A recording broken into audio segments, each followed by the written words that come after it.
Сәлеметсіздер ме, құрметті көрермендер? Бүгін наурыздың 21-і, 2020 жыл.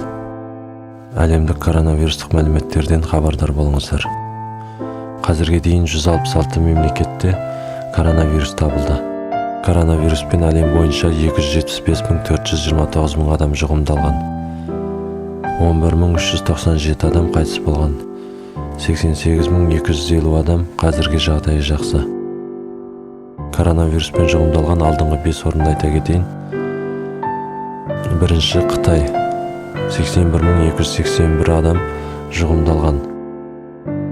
3.259 адам қайтыс болған. 71.848 адам қазірге жағдайы жақсы. Екінші Италия, 47.021 адам жұғымдалған. 4.032 адам қайтыс болған. 4.440 адам қазірге жағдайы жақсы. Үшінші Испания, 21.571 адам жұғымдалған. 1.093 адам қайтыс болған. 1.588 адам қазірге жағдайы жақсы. Төртінші Германия, 19.848 адам жұғымдалған. 68 адам қайтыс болған. 180 адам қазірге жағдайы жақсы. Бесінші Иран, 19.644 адам жұғымдалған. 1433 адам қайтыс болған. 6.745 адам қазірге жағдайы жақсы.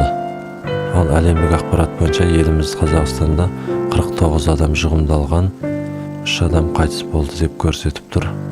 Қалған жұғымдалған адамдардың қазірге жағдайы белгісіз. 2020 жылы 21 наурыз әлемдік коронавирустық сандық мәліметтер бүгінге осы. Құрметті көрермендер, коронавирустық мәліметтер және одан сақтану жолдарын үгіттеу мақсатында бұл бейне материалды туыс-туғандарыңызға, жақындарыңызға таратыңыз.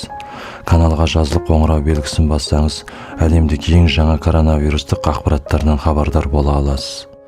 Денсаулық зор байлық. Еліміз аман, жұртымыз тыныш болсын.